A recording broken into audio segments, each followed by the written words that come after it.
ನಮಸ್ಕಾರ. ನಾನು ನಿಮ್ಮ ಭಾಗ್ಯನಾರಾಯಣ ಬೊಗ್ಗವರಪೋ. ನೀವು ನೋಡ್ತಾ ಇದ್ದೀರಿ ಸುದ್ದಿ ಸರ್ಕಲ್. ದೆಹಲಿ ಮುಖ್ಯಮಂತ್ರಿಯ ಮೇಲೆ ಮೊನ್ನೆ ಹಲ್ಲೆ ಆಯ್ತಲ್ಲ, ಅದು ಭಾರಿ ಸುದ್ದಿ ಆಗಿತ್ತು. ಅವರ ಮೇಲೆ ಕಪಾಳ ಮೋಕ್ಷ ಆಯಿತು ಅನ್ನೋದು ಮೊದಲಿಗೆ ಬಂದ ಸುದ್ದಿ. ಆ ನಂತರ ಕಪಾಳ ಮೋಕ್ಷ ಅಲ್ಲ, ಅವರ ಕೈಯನ್ನು ತಿರುಚಿ ಎಳೆದಿದ್ದಕ್ಕೆ ಆ ಫೋರ್ಸ್ಗೆ ಅವರ ತಲೆ ಹೋಗಿ ಟೇಬಲ್ಗೆ ಬಡಿತು, ಗಾಯ ಆಯಿತು. ಆಸ್ಪತ್ರೆಯಲ್ಲಿ ಅವರಿಗೆ ಟ್ರೀಟ್ಮೆಂಟು ಕೊಡಲಾಯಿತು ಅಂತೆಲ್ಲ ಸುದ್ದಿಗಳು ಬಂತು. ಅದರ ಕುರಿತಾಗಿ ಒಂದು ವ್ಯಕ್ತಿಯನ್ನು ಅರೆಸ್ಟ್ ಮಾಡಿದರು. ರಾಜೇಶ್ ಬಾಯ್ ಕಿಮ್ಜಿ ಬಾಯ್ ಅನ್ನುವಂತಹ ಗುಜರಾತ್ ಮೂಲದ ವ್ಯಕ್ತಿ ಅಲ್ಲ, ಅಲ್ಲಿಂದಾನೇ ದೆಹಲಿಗೆ ಬಂದು ದಾಳಿ ಮಾಡಿದ್ದು, ಹಲ್ಲೆ ಮಾಡಿದ್ದು ಅಂತೆಲ್ಲ ಸುದ್ದಿಗಳಾಯಿತು. ಬಂಧನವೂ ಆಯಿತು, ಅವನು ಜೈಲಲ್ಲಿದ್ದಾನೆ. ಆದರೆ ನಿನ್ನೆ ಒಂದು ವ್ಯಕ್ತಿ ಬಂದು, BJPಯದೇ ವ್ಯಕ್ತಿ, BJPಯ MLA ಬಂದು ಒಂದು ವಿಚಾರ ಹೇಳಿದ್ರು.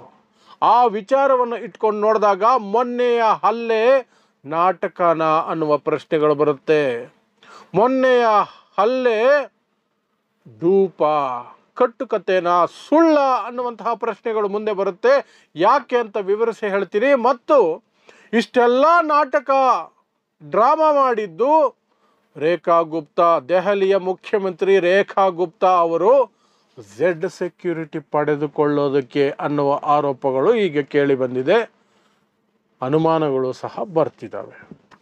ಸೊ ಯಾರು ಆ ವ್ಯಕ್ತಿ, ಯಾಕೆ ಆ ವ್ಯಕ್ತಿ ಮಾತುಗಳನ್ನು ನಾವು ನಂಬಬೇಕು ಅನ್ನೋದನ್ನು ಸಹ ವಿವರಿಸ್ತೀನಿ.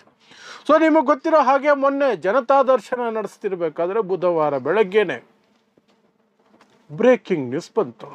ದೆಹಲಿ ಮುಖ್ಯಮಂತ್ರಿ ಜನತಾ ದರ್ಶನ ನಡೆಸಬೇಕಾದ್ರೆ ವ್ಯಕ್ತಿಯೊಬ್ಬ ಹಲ್ಲೆ ಮಾಡ್ದ, ಕಪಾಳ ಮೋಕ್ಷ ಮಾಡ್ದ ಅಂತ. ಅದಾದ ಅರ್ಧ ಗಂಟೆಗೆ ಕತೆ ಚೇಂಜ್ ಆಯಿತು. ಕಪಾಳ ಮೋಕ್ಷ ಆಗಿಲ್ಲ, ಕೈ ತಿರುವಿದ್ದಕ್ಕೆ, ಎಳೆದಿದ್ದಕ್ಕೆ ಆ ಫೋರ್ಸ್ಗೆ ಮುಖ್ಯಮಂತ್ರಿಗಳ ತಲೆ ಹೋಗಿ ಟೇಬಲ್ಗೆ ಬಡೀತು. ಅವರನ್ನು ಆಸ್ಪತ್ರೆಗೆ ದಾಖಲಿಸಿದ್ದೀವಿ, ಚಿಕಿತ್ಸೆ ನಡೀತಾ ಇದೆ, ಅಷ್ಟು ಬಂತು ಸುದ್ದಿ. ಆದರೆ ಅದಕ್ಕೆ ಒಂದು ಫೋಟೋ ಬರಲಿಲ್ಲ, ಒಂದು ವಿಡಿಯೋ ಬರಲಿಲ್ಲ. ಬಂದಿದ್ದೆಲ್ಲವೂ ಸಹ ಅದಕ್ಕೆ ಹಿಂದಿನ ದಿನ ಈ ವ್ಯಕ್ತಿ ಹಲ್ಲೆ ಮಾಡಿದಂತಹ ರಾಜೇಶ್ ಬಾಯ್ ಕಿಮ್ಜಿ ಬಾಯ್ ದೆಹಲಿ ಮುಖ್ಯಮಂತ್ರಿಗಳ ಮನೆಯ ಮುಂದೆ ಸೆಲ್ಫಿ ತಗೊಳ್ತಾ ಇದ್ದಿದ್ದರು ಮಾತ್ರ ವಿಡಿಯೋ CCTV ಬಂತು. ಆದರೆ ಹಲ್ಲೆ ನಡೆದಿದ್ರ ಬಗ್ಗೆ ಯಾವ ವಿಡಿಯೋ ಕ್ಲಿಪ್ಪಿಂಗ್ ಇಲ್ಲ, ಫೋಟೋ ಇಲ್ಲ, ಏನೂ ಇಲ್ಲ.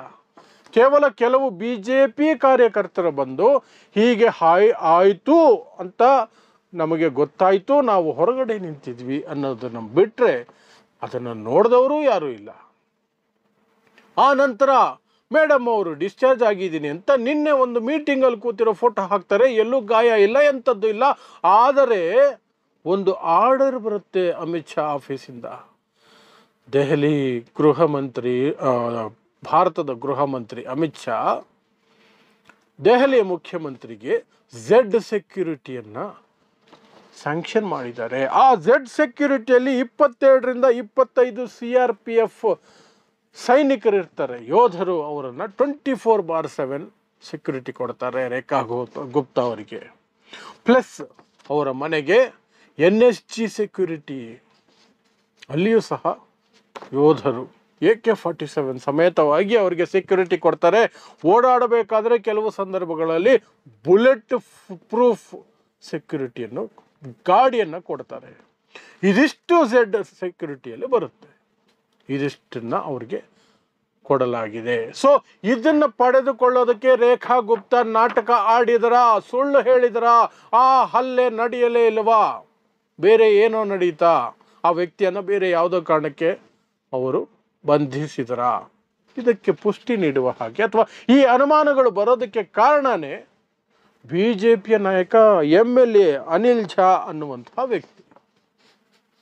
ಆ ವ್ಯಕ್ತಿ ಒಂದು ಹೇಳಿಕೆಯನ್ನು ಕೊಟ್ಟಿದ್ದಾರೆ. ಆ ಮೇಡಮ್ ನನಗೆ ಮೊದಲಿಂದ ಗೊತ್ತು, ಇದೆಲ್ಲ ನಾಟಕ ಅಂತಾರದು. ये कोई हमला नहीं हुआ है, उनको सबसे पुराना मैं जानता हूँ. कोई हमला नहीं हुआ है, उन्होंने अपना एक बंदा स्टोरी क्रिएट करने के लिए किया है. ये नौटंकी है, बहुत सालों से करती है, 27 साल से मैं इन्हें जानता हूँ. कुछ नहीं हुआ है, ये नाटक कंपनी चोर मैनेजर सारे के. ಆ ನಂತರ ಅವರು ವಿವರಿಸ್ತಾರೆ, ನಾನು ಅವರನ್ನು ವಿದ್ಯಾರ್ಥಿ ಜೀವನದಿಂದ ಬಲ್ಲೆ, 1996ರಿಂದನೂ ಬಲ್ಲೆ ಅವರನ್ನು. 96ರಲ್ಲಿ ಅವರು ದೆಹಲಿ ವಿಶ್ವವಿದ್ಯಾಲಯದ ವಿದ್ಯಾರ್ಥಿ ನಾಯಕಿಯಾಗಿ ಆಯ್ಕೆಯಾಗಿದ್ದರು, ಅಧ್ಯಕ್ಷರಾಗಿ, ವಿದ್ಯಾರ್ಥಿ ಸಂಘದ ಅಧ್ಯಕ್ಷರಾಗಿ ABVPಯಲ್ಲಿ ನಾವಿದ್ದಿದ್ದು. ಆಗ ನಾನೇ ಉಪಾಧ್ಯಕ್ಷ ಆಗಿದ್ದೆ. ಮುಂದಿನ ವರ್ಷ ನಾನು ಅಧ್ಯಕ್ಷ ಆದೆ. ಸೊ ಅವರ ಎಲೆಕ್ಷನ್ ಗೆಲುವಿಗೆ ನಾನು ದುಡಿದಿದ್ದೀನಿ, ನನ್ನ ಎಲೆಕ್ಷನ್ ಗೆಲುವಿಗೆ ಅವರು ದುಡಿದಿದ್ದಾರೆ. ಅವರಿಗೆ ಸುಳ್ಳು ಹೇಳುವಂತಹ ಅಭ್ಯಾಸ ಇದೆ, ಈ ರೀತಿ ನಾಟಕ ಆಡೋ ಅಭ್ಯಾಸ ಇದೆ. ಅದಕ್ಕೆ ಉದಾಹರಣೆ ಅಂದರೆ, ಒಂದು ಬಾರಿ ಒಂದು ಪ್ರತಿಭಟನೆಯನ್ನು ಹಮ್ಮಿಕೊಂಡಿದ್ವಿ ಯೂನಿವರ್ಸಿಟಿಯಲ್ಲಿ. ಸೌಂದರ್ಯವರ್ಧಕಗಳನ್ನು ಬಳಸಿದ್ರೆ ನಮ್ಮ ಮೇಲೆ ವಿಪರೀತವಾದಂತಹ ಸೈಡ್ ಎಫೆಕ್ಟ್ಗಳಾಗ್ತವೆ ಅನ್ನೋದನ್ನು ತಿಳಿಸ್ಬೇಕಾಗಿತ್ತು. ಆ ಸಂದರ್ಭದಲ್ಲಿ ನನ್ನ ಹತ್ರ ಬಂದಂತಹ ರೇಖಾ ಗುಪ್ತಾ ಅವರು, ನನ್ನ ಕೂದಲು ಸ್ವಲ್ಪ ಸುಟ್ಟು ಬಿಡು, ನಾನು ಯಾವುದೋ ಕ್ರೀಮು ಅಥವಾ ಶಾಂಪು ಹಚ್ಕೊಂಡಿದ್ದಕ್ಕೆ ನನ್ನ ಕೂದಲು ಹಿಂಗಾಯಿತು ಅಂತ ತೋರಿಸ್ತೀನಿ ಅಂತ ನನಗೆ ಹೇಳಿದರು. ಆಗಲಿಂದ ಇಂತಹ ಡ್ರಾಮಾ ಮಾಡೋ ಅಭ್ಯಾಸ ಇದೆ ಆ ಮೇಡಮ್ಗೆ ಅಂತ ಈ ಅನಿಲ್ ಝಾ ಅನ್ನುವಂತಹ BJPಯದ್ದೇ ಮೇಲೆ ಹೇಳ್ತಿದ್ದಾರೆ. जब एक बार प्रदर्शन हो रहा था, जब वो छात्र संघ के अध्यक्ष थी, मैं उपाध्यक्ष था, तो हमने सौंदर्य प्रसाधनों का विरोध करना था उस समय. ये कहती थी जो विदेशी सौंदर्य प्रसाधन है उसका हमको प्रयोग नहीं करना है. और पीछे आई मुझे बोली, अनिल मेरे ने माचिस जला के 3-4 बाल जला दे, जिससे कि मैं ये दिखाऊंगी कि सौंदर्य प्रसाधन के जो है आहूत अग्नि जलाने के पीछे मैं भी जल गई. तो ये नौटंकी है, बहुत सालों से करती है, 27 साल से मैं इन्हें जानता हूँ. ಸೊ ಯಾಕೆ ಇವರು ಈ ರೀತಿ ಮಾಡಿದ್ರು? ಈ ರೀತಿ ಮಾಡುವಂತಹ ಬ್ರೈನ್ ಅವ್ರಿಗಿದೆಯಾ? ರೇಖಾ ಗುಪ್ತಾ ಅವರಿಗೆ ಅಷ್ಟು ಬ್ರೈನ್ ಇದೆಯಾ ಅಂದರೆ, ಅವರು CM ಆಗಿದ್ದಾರಲ್ಲ, ಆ ಪೋಸ್ಟ್ಗೆ ಹೇಗೆ ಬಂದರು ಅನ್ನೋದನ್ನು ನೋಡಿದಾಗ ಓ ಇದೇ ಬ್ರೈನು ಅನ್ನುವಂಥ ನಂಬಿಕೆ ನಿಮಗೆ ಬರುತ್ತೆ. ಇವರು ಇಲ್ಲಿಯವರೆಗೆ ರಾಜಕೀಯದಲ್ಲಿ ದೊಡ್ಡ ಸಾಧನೆ ಏನೂ ಮಾಡಿಲ್ಲ. ಫಸ್ಟ್ ಟೈಮ್ MLA, ಮೊದಲ ಬಾರಿ MLAನೇ ದೊಡ್ಡ ದೊಡ್ಡ ಸೀನಿಯರ್ ಲೀಡರ್ಗಳನ್ನು ಸೈಡ್ಗೆ ತಳ್ಳಿ ದೆಹಲಿಗೆ ಮುಖ್ಯಮಂತ್ರಿಯಾಗಿ ಆಯ್ಕೆಯಾಗಿದ್ದಾರೆ ಅಂದರೆ ಅವರ ರಾಜಕೀಯ ಲೆಕ್ಕಾಚಾರಗಳು, ರಾಜಕೀಯವಾದಂತಹ ಫಾರ್ಮುಲಾ ತುಂಬ ಸ್ಟ್ರಾಂಗೇ ಇರಬೇಕು. First time MLA, senior most ಲೀಡರ್ಗಳನ್ನೆಲ್ಲ ಸೈಡ್ಗೆ ತಳ್ಳಿ ಚೀಫ್ ಮಿನಿಸ್ಟರ್ ಆಗೋದು ಸಾಮಾನ್ಯದ ಮಾತು ಅಲ್ಲವೇ ಅಲ್ಲ. ಆದರೆ ಅವರಾಗಿದ್ದಾರೆ. ಹಾಗಾದರೆ ಅವರಿಗೆ ಪೊಲಿಟಿಕಲ್ ಬ್ರೈನ್ ಸಿಕ್ಕಾಪಟ್ಟೆ ಇದೆ. ಸೊ ಅನಿಲ್ ಝಾ ಹೇಳ್ತಿರುವಂತಹ ಉದಾಹರಣೆಗಳನ್ನು ತೆಗೆದುಕೊಂಡಾಗ, ಅವರ ಹೇಳಿಕೆಯನ್ನು ತೆಗೆದುಕೊಂಡಾಗ, ಮೊನ್ನೆ ಆಯ್ತಲ್ಲ ಹಲ್ಲೆ, ಕಪಾಳ ಮೋಕ್ಷ ಅಂತಲೋ, ಹಲ್ಲೆ ಅಂತಲೋ, ದಾಳಿ ಅಂತಲೋ, ಅದು ನಾಟಕ ಇರಬಹುದಾ ಅನ್ನುವ ಅನುಮಾನಕ್ಕೆ ಇನ್ನಷ್ಟು ಪುಷ್ಟಿ ಸಿಗುತ್ತೆ. ಅದರ ಜೊತೆಗೆ ಅದಾದ ಮಾರನೇ ದಿನಾನೇ ದೆಹಲಿಯ ಕಮಿಷನರ್ ಬದಲಾವಣೆ ಮತ್ತು ಈ NSG ಕಮಾಂಡ್ಗಳನ್ನು ಒದಗಿಸಿರೋದು, ಮನೆಗೆ ಸೆಕ್ಯೂರಿಟಿ ಕೊಡೋಕ್ಕೆ ಮೇಡಮ್ಗೆ Z ಸೆಕ್ಯೂರಿಟಿಯನ್ನು ಕೊಟ್ಟಿರೋದು ಇರಬಹುದು, ನಾಟಕ ಇರಬಹುದು.